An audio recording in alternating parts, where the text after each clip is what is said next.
Hey guys, welcome to another movie review. Today I'm talking about the latest Knives Out film called Wake Up Dead Man, a Knives Out mystery. This is the third Knives Out film in the Knives Out franchise. The last two films have been Netflix movies. The first one had a theatrical release. The second and third film had like a brief theatrical release, but really not one to really, if you missed it after like the first 2 weeks, pretty much you had to watch it on Netflix at that point. But in this new film, you guys, we find a priest who was a former boxer. He is involved in a case where it's the Good Friday weekend, basically the days leading up to Easter Sunday, and he gets accused of a murder that took place of this priest that or basically a Monsignor that he works for at this church. This Monsignor is found dead in this basically closed off locked room during the mass, and when they open up the room they basically find him dead in there. And so throughout this movie, this young priest played by Josh O'Connor manages to track down Benoit Blanc from the first two Knives Out films, and basically he's asked him to basically solve the case, prove that he's innocent, that he really just found this guy dead when he opened up the room that day at mass at church. And throughout this film, they have to figure out what exactly happened to this Monsignor. What exactly caused him to be, fall over dead when the room opened. Who caused it? What were kind of the factors, the things that led up to that day that caused somebody or someone or something to cause this to somebody. So over the course of Wake Up Dead Man, we have to find, what has to happen to prove that this priest is innocent. What happened to the Monsignor? Who had a grudge against the Monsignor? Who in this town has a grudge against what, who is kind of a part of the church but not really a part of the church kind of thing, who has a dark past. All this stuff has to get resolved over the course of Wake Up Dead Man. But overall, guys, I enjoyed this movie. I've pretty much enjoyed all three Knives Out movies up to this point. The first one I really liked the most. Definitely had the most like Agatha Christie vibe out of all three of them, which I really, really admired. Glass Onion and Knives Out Mystery, the second film, I liked. There were some things about it that I felt tried to make it too complicated for its own good. It's still an enjoyable film. I'm not going to talk anybody away from anybody that wants to see it. It's an enjoyable enough movie. And then we get to Wake Up Dead Man here, and I liked it better than Glass Onion, but I still think the original Knives Out is still my favorite, even though I really liked all three of these movies. This film really has a nice sense of kind of going back to the Agatha Christie vibe, kind of what the second film tried to kind of avoid a little bit. This film definitely kind of goes back to what the first film was doing with, more Agatha Christie, more traditional mystery elements, kind of keeping it in one setting. The second film was kind of all over the place. It was on an island and then there and then here and then there. This film is more, contained, more within a small town, more within a church area, which I liked about it. So I do want to go over some positives and negatives as to why I enjoyed this new Knives Out film, Wake Up Dead Man, but also some things about it I think could have been better. Some reasons why I do feel like the very first Knives Out film is still the best one, but still some reasons as to why I think this film is still good, but still, once again, not quite as good as that first film. So for my positives of the movie, this is a fun whodunit mystery. It really is one of those movies where you really are trying to figure out who exactly did this, what was the motivation. If it's more than one person, why was it more than one person that did this? So it is one of those stories where, as it plays out, you're kind of more and more intrigued. You find out more about the dark past of some of these characters you're introduced to. Similar to the first two films, they have a ton of all-star cast members to be a part of this movie. So it's not just one, two, three big names here. It's multiple big names that are attached to this movie. So it's a fun little whodunit mystery. So that aspect of the film is always a lot of fun. For those who really like Agatha Christie style mysteries, I think you're going to have a lot of fun with this film. Excuse me. For my next positive of this film, Josh O'Connor's character, this priest character that we get introduced to, very complex character. Definitely has a detailed past. He's a priest where he was a former boxer, and now he kind of, gave himself to faith, gave himself to the church to kind of clean up the mess that he started. We find out a little bit about his past as the film progresses. I liked how complex his character was. I liked how him and Benoit Blanc almost kind of share the title role at the same time. They're both very important characters for this story, with Josh O'Connor basically being pretty much the lead character of the film. Really liked how complex his character was. He plays a priest character in the movie. You really feel invested in his journey. You really want him to prove his innocence. He has a role in Disclosure Day in 2026 later in the year, so I'm excited about that. He's going to be in a Steven Spielberg film coming up soon here. Really like this character here, though. Really fun character. Definitely a very detailed, complex character that isn't just one dimensional. He has multiple dimensions to him. So I like that aspect of the character. Definitely a lot of fun watching him over the course of the film. I also like the film's interesting use of camera filters and lighting. There's a lot of scenes where there's these church windows and where they have mass at this church. The use of lighting is very interesting and unique. There's scenes where, like if it's a dark moment, they'll dim the lights or like kind of almost have like a black and white quality. Almost like it's like a overcast kind of day, and then when the scene gets brighter or more optimistic or told from a perspective of a character that has a more optimistic view on something, the windows get brighter, the filters get different, the colors get different. And I really liked what Rian Johnson did as the director to kind of make use of those filters, make it not just, whatever the lighting was available for that day. They really tried to use the best of lighting that was available, maybe did some post-production effects too to make the lighting look different than it appeared on set that day. And just the overall use of lighting I thought was very effective in the film, whether it's use of sunlight, use of overcast days, use of the nighttime. They use pretty much every form of the day, whether it's day, morning, or night, to make the most use of their story in the most effective way possible, specifically with lighting and camera filters.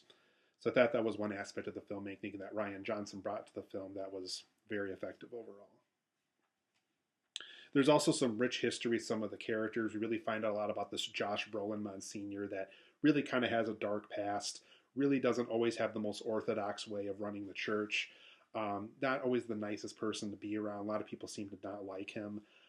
So there's a lot of things going on with him and some other characters, like Glenn Close is another character too, which we find a pretty complex history on about as well. Kerry Washington's character, we find a lot about her and stuff like that.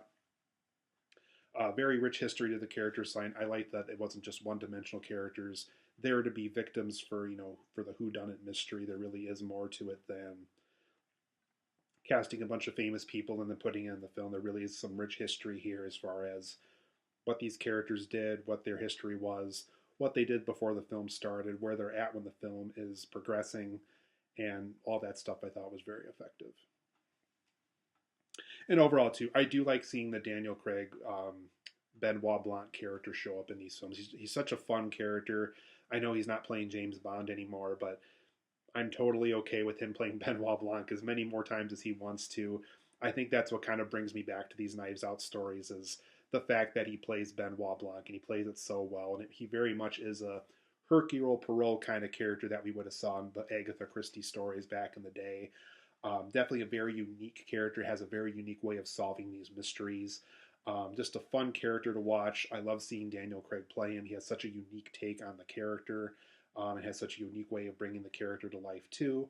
And I just love seeing him play the character. So if they are going to make more Knives Out films, it sounds like Rian Johnson's in the process of trying to make at least 2 more of these with Netflix or another major studio. Totally okay with that. One thing I will say though, and I'll bring it up here in my negatives too, if they do decide to make more Knives Out films, try to make the mystery a little harder to figure out. And that's something I'm going to bring up here in my negatives in a minute, but totally okay with seeing more Benoit Blanc adventures, seeing him solve more cases.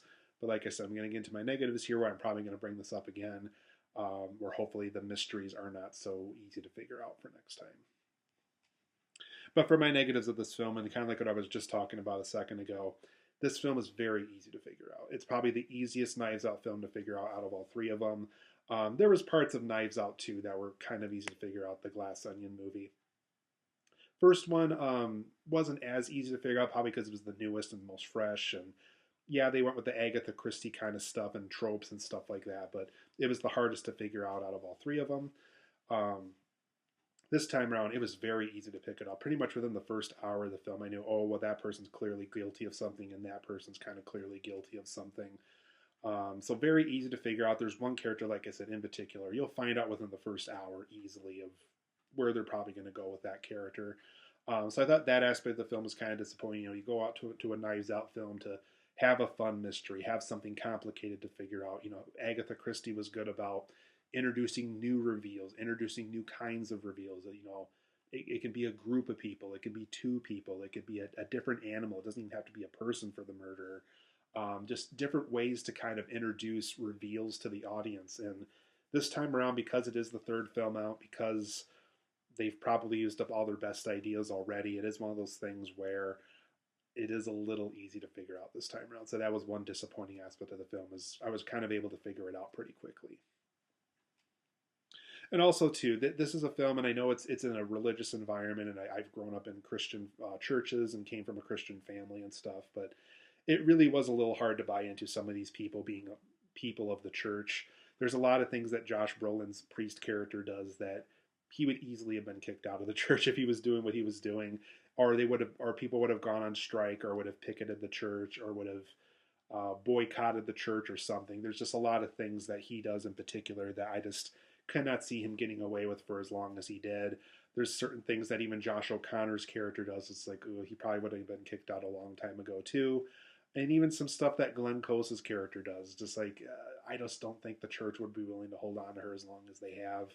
I think with today's society, with how sensitive people can be on things, and because this is trying to be set in modern day, it was just a little hard to buy into people being okay with Josh Brolin doing this terrible thing, and Josh O'Connor doing this terrible thing, and Glenn Close doing this terrible thing. And I know I'm being really technical with this, but because they are trying to make this take place in a religious environment, it just was really hard to buy into some of these people doing really bad stuff while still being involved with the church, and the church still being okay with it.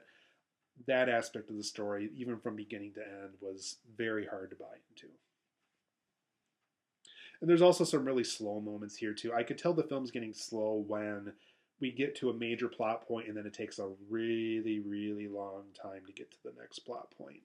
And when you kind of find out what everything is, when all the reveals happen, just like, you know, they probably really could have trimmed this down by 20, 25 minutes and really could have saved them the trouble of stretching out as long as they did. Because it's about a 2.5 hour film. And I think for these kind of murder mystery, whodunit kind of stories, I think 2 hours is more than enough to tell a good story there. It really did feel kind of slow and dragged out at certain times. So that was another aspect of the story I thought that could have been better. Also, like I mentioned, the film does have a very long runtime. 20, 25 minutes could have been trimmed out of it. I think with an even better editor, this easily could have been achieved. And also, too, I thought the film had a weird sense of social media. Like, there's this character that literally records like every meeting, every mass, every conversation, and it just felt kind of unusual. And it's just one of those things where, you know, they upload it to YouTube and you can see the views and stuff, and it's like clearly only a handful of people are even watching those. It's just like, would the church really invest that much time and money for somebody to do something like that? It just felt kind of unusual to me. I'm sure there's churches that are out there that do stuff like that. But for me personally, as I was watching this movie, I was just like, I don't see a lot of places being okay with something like that, specifically a church environment. But overall, I'm going to give Wake Up Dead Man, a Knives Out mystery, a 8.5 out of 10. Really enjoyed the film. There's definitely some really admirable things about it. I do like it better than Glass Onion, though I don't think it's quite as good as the first Knives Out movie. A little easy to figure out. Some of the characters were hard to buy into being people of the church. There were some slow moments here, pretty long runtime for what it was trying to do. And I thought the use of social media was just kind of weird and awkward this time around. But 8.5 out of 10 for me. Really enjoyed the movie. If you like the first Knives Out film, I think you'll like this one. If you were kind of burned by Glass Onion, if you really didn't think Glass Onion was very good, I think it is better than that. It's not monumentally better than that, but it's a good movie. I do like how they tried to have more Agatha Christie elements this time around, but 8.5 out of 10 for me. Enjoyed the film. It's not amazing though, but it's good. I really enjoyed it, and it's an 8.5 out of 10 for me. So if you have a Netflix account, it's worth checking out. I really enjoyed it.